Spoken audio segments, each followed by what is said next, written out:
되었더라. 아멘. 오늘 본문에 나타난 우리가 너무나 잘 알고 있는 이 오병이어의 이 사건은 우리가 잘 알듯이 이 사복음서에 모두 기록되어져 있는 그런 사건입니다. 이 사건은 오늘 본문인 이 마태복음 14장과 그리고 마가복음 6장, 누가복음 9장, 요한복음 6장에서 이 사건을 모두 다루고 있습니다. 여러분, 이게 무슨 말일까요? 사복음서 모두에서 이 오병이어의 사건을 다룬다. 여러분, 무슨 말이겠습니까? 중요하다라는 거죠. 참으로 중요하다, 그 말이 되는 겁니다. 그리고 이 오병이어의 이 사건을 통해서 주님 우리에게 하시고 싶은 말씀이 참 많으신 것을 우리가 알게 되는 거죠. 여러분, 이 오병이어의 사건을 우리가 많이 보기도 하고 또 듣기도 했습니다.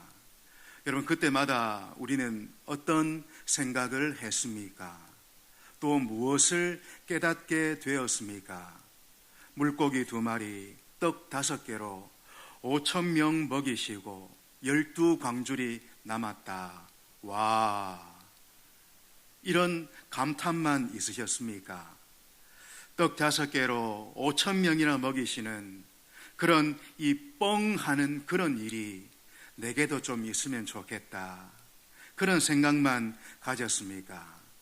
여러분, 그런 생각 가지는 것도 물론 중요합니다만은, 그러나 더 중요한 것은 주님이 이 오병이어의 이 사건을 통해 우리에게 참으로 보여주시고 싶은 게, 말씀하시고 싶은 게 뭔가, 여러분, 이걸 우리가 좀 주목하려고 합니다.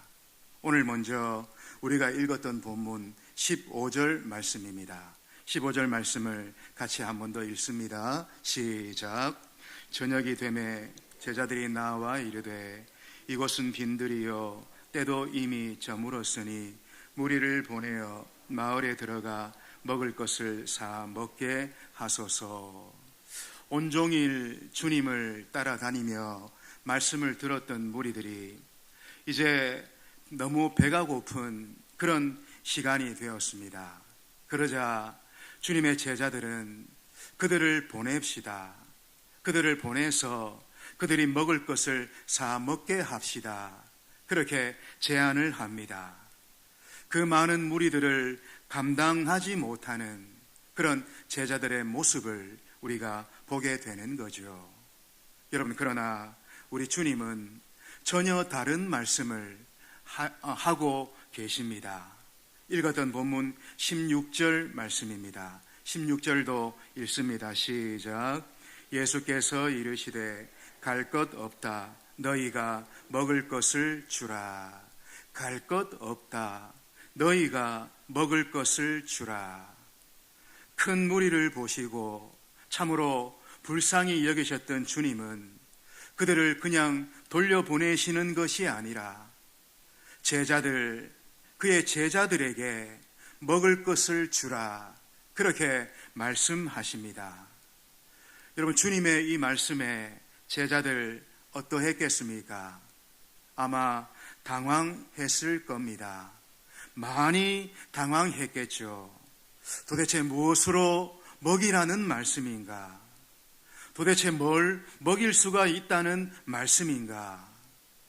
여러분, 그러나 우리 주님은 뭐라 하십니까? 주라 말씀하십니다. 그것도 너희가 먹을 것을 주라, 너희가 먹이라, 이렇게 말씀하십니다. 여러분, 이 오병이어를 통해서 주님 우리에게 가장 먼저 하시는 말씀이 있습니다. 여러분, 그건 우리가 이 세상에서 살면서 주면서 살라는 것이죠. 주면서 너희들은 살아야 된다, 그렇게 말씀하고 있는 겁니다. 여러분, 우리는 사실 잘 안 줍니다. 우리는 내 거 잘 주지를 않습니다. 왜 그렇습니까? 나부터 먼저 챙겨야 되기 때문에 그렇죠. 먼저 나부터 챙기고, 그리고 내 자식들 것 챙기고, 우리 식구들 것 챙기고, 여러분 그래야 되기 때문에 우리는 잘 주지를 않습니다. 먼저 내 것부터 쌓아놓고 내 것부터 챙기고 그 다음에 내게 있는 것 가지고 한번 계산해 봅니다. 내게 있는 이것이 충분한지 그걸 먼저 생각하고 그 다음에 거기서 남으면 한번 생각해 보기도 하는 거죠. 여러분 그게 우리의 모습이 아닌가 여겨집니다. 아니면 이렇게 기도하죠. 하나님, 저 사람 좀 도와주세요. 저 사람 긍휼히 여겨주세요. 저 사람에게 좀 채워주세요. 우리는 그렇게 기도합니다. 그리고는 그걸로 내 할 것 다 했다. 우리는 그렇게 생각을 하는 거죠. 여러분 그러나 그게 아닙니다. 주님은 뭐라고 우리에게 말씀하십니까? 주라. 그것도 네가 주라. 그렇게 말씀하십니다. 여러분 이게 오늘 우리가 들어야 되는 하나님의 말씀인 거죠. 어떤 의미에서 참 고민되는 그런 말씀이 아닌가 여겨집니다. 지금 주님의 이 말씀의 이 뉘앙스는 비록 내게 없더라도 네가 주라.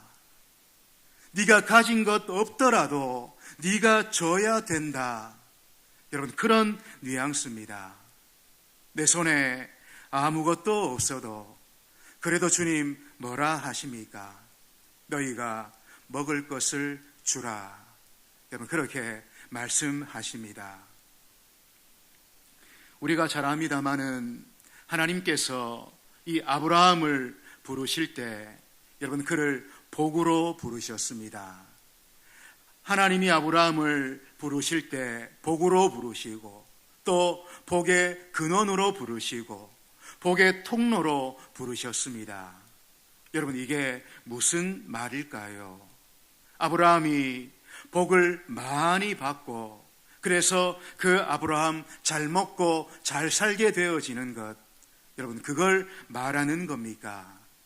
그렇지가 않다라는 거죠. 여러분 물론 우리도 복을 받아야 됩니다. 그런데 복을 받는 내가 그 복의 종착지가 되어서는 안 된다라는 것이지요. 그 복은 흘러 가야 되고 그 복은 다른 이에게 여러분 흘러가야 된다라는 것입니다. 여러분 이건 마치 저수지와도 같다는 그런 생각이 듭니다.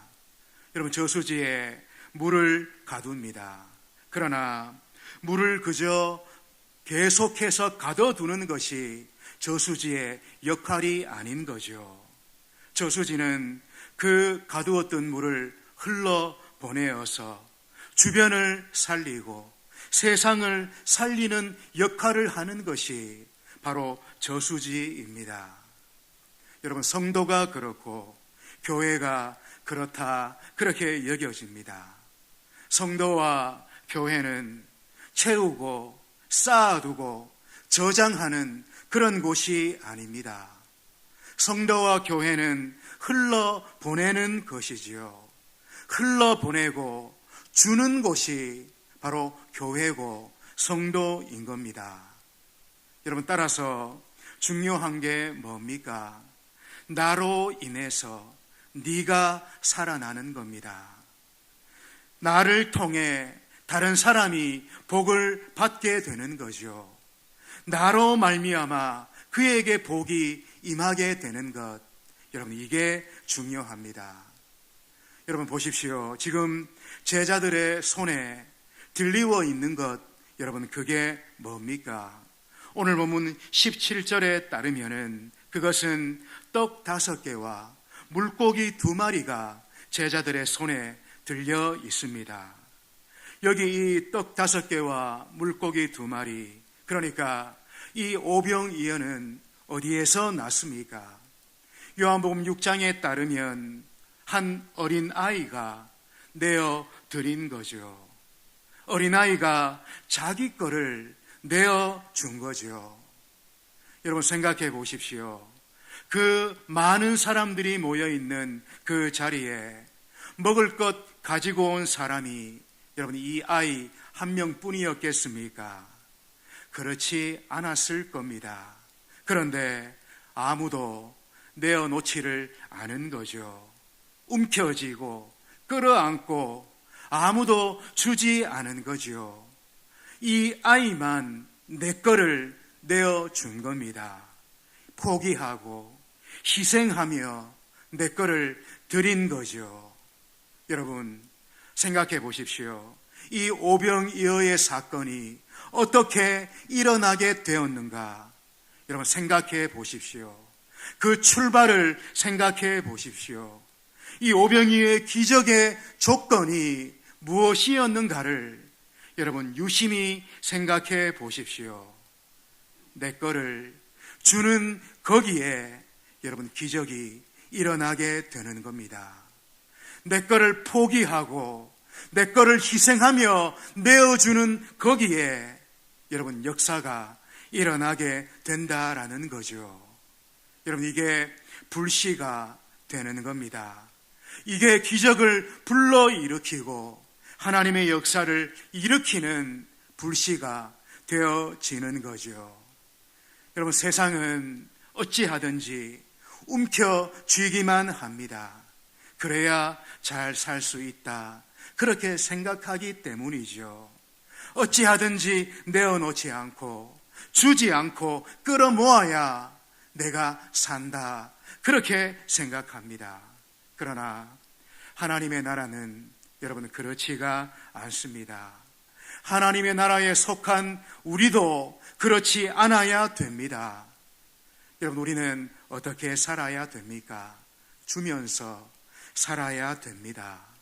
내 것 내어놓으면서 그렇게 살아야 됩니다. 세상은 어찌하든지 끌어모으고 쌓아두고 움켜쥐지만 하나님 나라인 우리는 희생하고 포기하며 내어주는 삶, 여러분 그게 하나님 나라고 하나님 나라에 속한 우리들의 삶이 되어야 되는 것입니다. 그러나 여러분 거기서 끝나는 게 아니죠. 그렇게 내 작은 것 주저하지 않고 내놓으면, 내 것 희생하며 포기하며 그것을 내어놓으면 여러분 거기서 우리는 놀라운 기적을, 놀라운 하나님의 역사를 우리는 드디어 맛보게 된다라는 것입니다. 여러분 이 기적을, 이 역사를 경험하며 맛보며 이 땅을 하나님 나라로 살아가는 우리 모두가 되시기를 축복합니다. 오늘 이 오병이어의 사건을 우리가 살피면서 한 가지 더 생각해야 되는 게 뭡니까? 여러분 사람은 무엇으로 사는가? 사람은 무엇으로 사는가? 여러분 그걸 생각하게 되는 거죠. 여러분 사람은 무엇으로 삽니까? 사람은 떡으로 사는 것이 아닙니다. 주님이 5,000명에게 이 기적으로 떡을 먹여주신 이 사건이 주는 결론은 참 아이러니하게도 사람은 떡으로 사는 게 아니라는 것입니다. 여러분 마태복음 4장에서 우리 주님이 구약의 한 말씀을 인용하십니다. 마태복음 4장 4절의 말씀이죠. 우리 같이 한번 읽도록 하겠습니다. 시작. 예수께서 대답하여 이르시되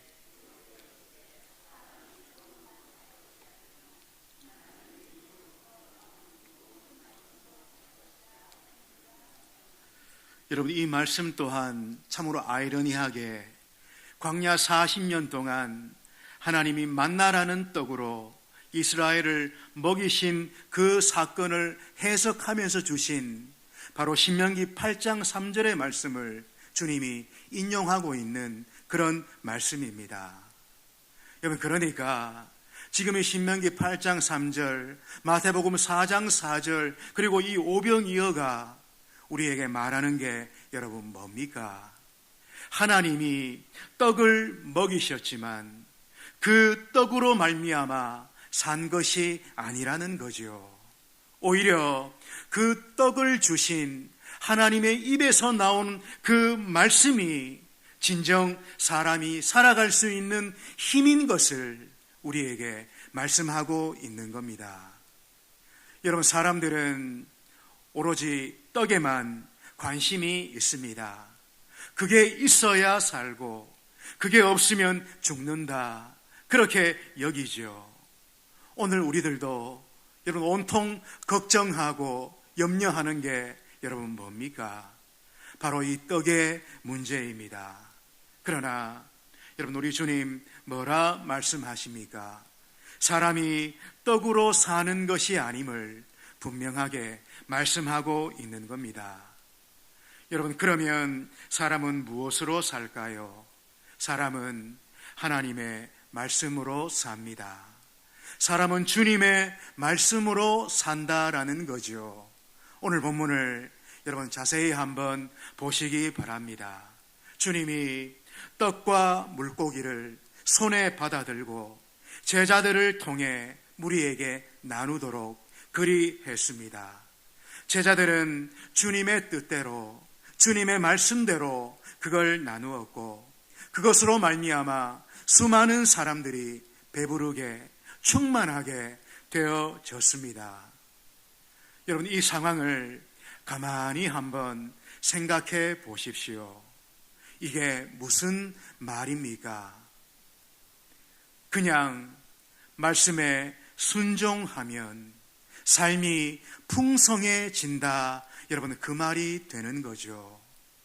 말씀에 순종하면 거기에 살 길이 있고 거기에 생명이 있다는 그 말씀을 하고 있는 거죠. 여러분, 계산만 하고 있는 한 절대로 풍성함은 우리에게 있을 수 없습니다. 계산하고 따지고 셈하면 오히려 걱정만 늘어나고 더 염려에 빠지게 된다라는 거죠. 그러나 말씀에 순종하고 말씀에 그대로 따르면 여러분, 사람이 살게 되고 풍성하게 되고 충만한 기쁨을 누리게 되는 것입니다.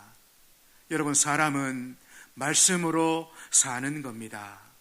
말씀에 순종하는 가운데 생명을 얻고 기쁨이 충만하고 풍성한 삶을 살게 되는 거죠.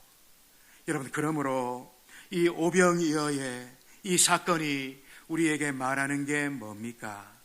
사람을 살게 하는 것은 먹는 떡이 아니라는 것입니다. 돈으로 사는 게 아니라, 가진 것으로 사는 게 아니라, 내 경제력으로 사는 게 아니라, 사람을 살게 하는 것은 생명의 떡이신 주님이라는 것입니다.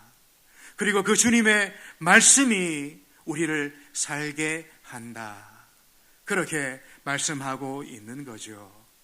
여러분, 이 사실을 믿으시는 우리가 되기를 바랍니다. 이 사실을 마음에 꼭 믿으시고 어찌하든지 생명의 떡이 되시는 그 주님 붙드는 그런 우리 인생의 남은 생애 되시기를 주의 이름으로 축복합니다. 이제 끝으로 한 가지 더 우리가 생각할 것은 오늘 본문에 있는 그 현장, 여러분 다시 한번 생각해 보시기 바랍니다. 어떻게 생각하면 그 현장은 마치 성찬식과 같은 그런 장면이 아닌가, 그렇게 여겨집니다. 그래서 요한복음에서는 이 장면을 성찬식으로 그렇게 해석하기도 하지요. 여러분, 지금 5천 명이 앞에 있습니다. 그리고 그들을 불쌍히 여기는 주님의 마음이 거기에 있어요. 어찌하든지 주고 싶어하는 예수님의 마음이 그곳에 있습니다. 그래서 우리 주님 어떻게 하십니까? 오늘 본문 19절 말씀입니다. 우리 19절 말씀을 한번 읽습니다. 시작. 무리를 명하여 잔디 위에 앉히시고 떡 5개와 물고기 2마리를 가지사 하늘을 우러러 축사하시고 떡을 떼어 제자들에게 주시매 제자들이 무리에게 주니.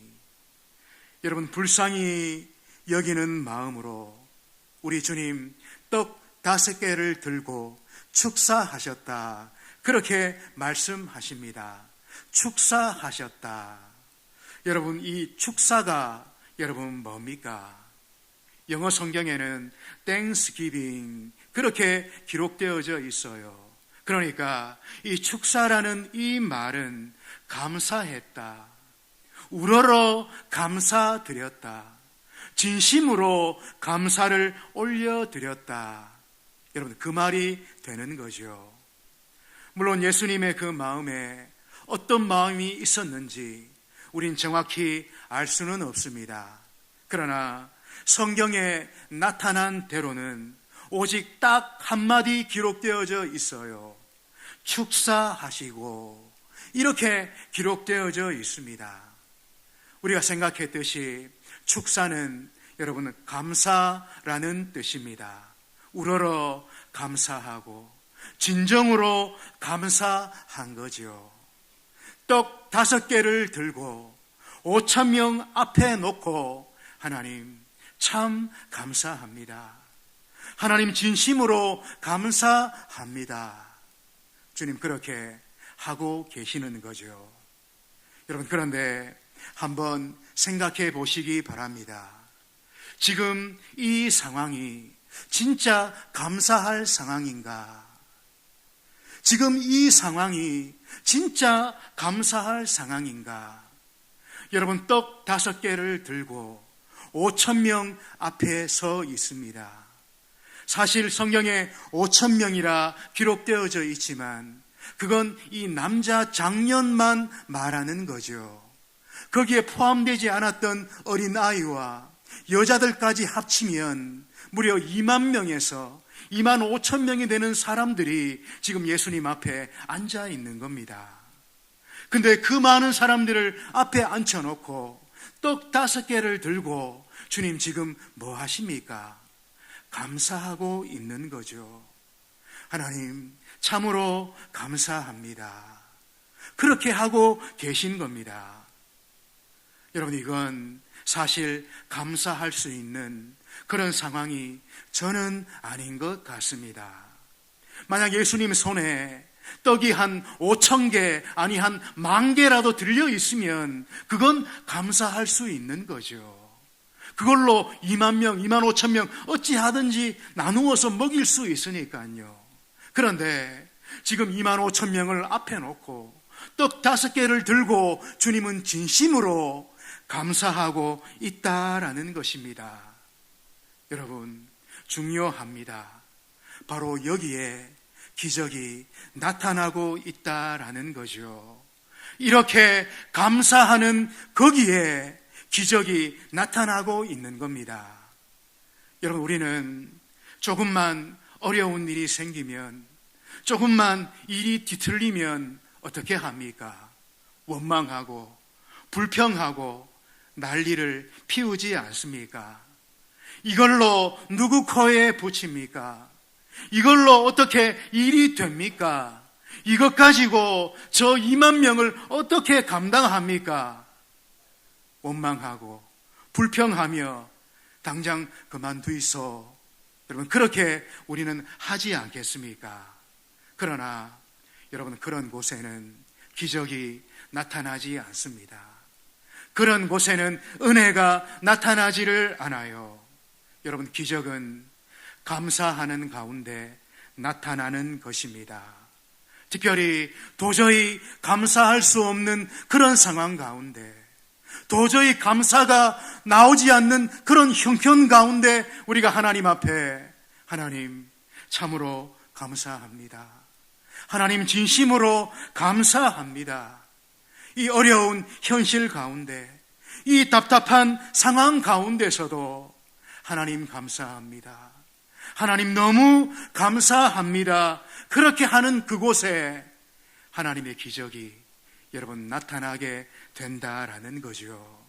그곳에 하나님의 말로 다 할 수 없는 은혜의 역사가 거기에 나타나게 되는 것입니다. 여러분, 이 사실을 마음에 기억하는 우리가 되기를 축복합니다. 이제 어느덧 올 한 해도 시작된 지 벌써 2월이 되어졌습니다. 여러분 마음에 계획하고 또 바라는 그런 일들 어떻게 진행되고 있습니까? 혹시 그 일들이 벌써 어려워지거나 뒤틀리거나 막히거나 여러분 그런 상황 혹시 아닙니까? 여러분, 그럼에도 불구하고 하나님 앞에 감사할 수 있는 우리가 되기를 원합니다. 답답한 현실, 깜깜한 그런 상황, 그러나 그럼에도 불구하고 우리가 하나님이 그곳에 계시고 하나님이 나와 함께 계시는 것을 믿으며 감사하는 우리가 되기를 원합니다. 우리가 그리할 때 여러분 틀림없이 그곳에 하나님의 역사가 나타날 줄로 믿습니다. 하나님의 기적의 역사가 그곳에 일어날 줄로 그렇게 믿습니다.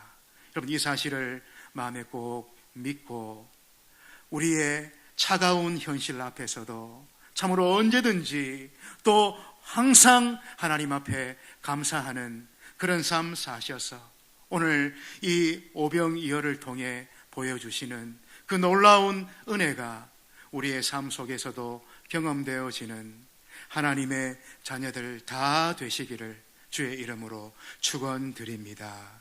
기도하겠습니다. 아버지 하나님, 오늘 이 오병이어의 이 사건을 통해서 주님 우리에게 큰 음성으로 말씀해 주심을 감사합니다.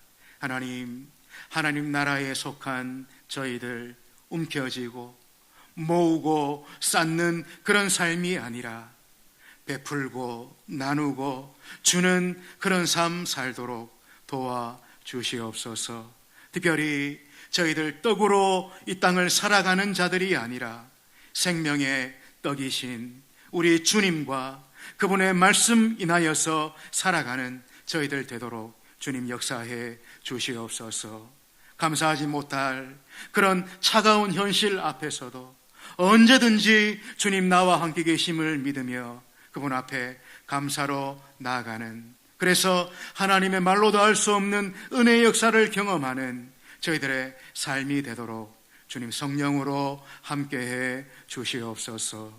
예수님 귀하신 이름으로 기도하옵나이다. 아멘. 찬송가 292장입니다.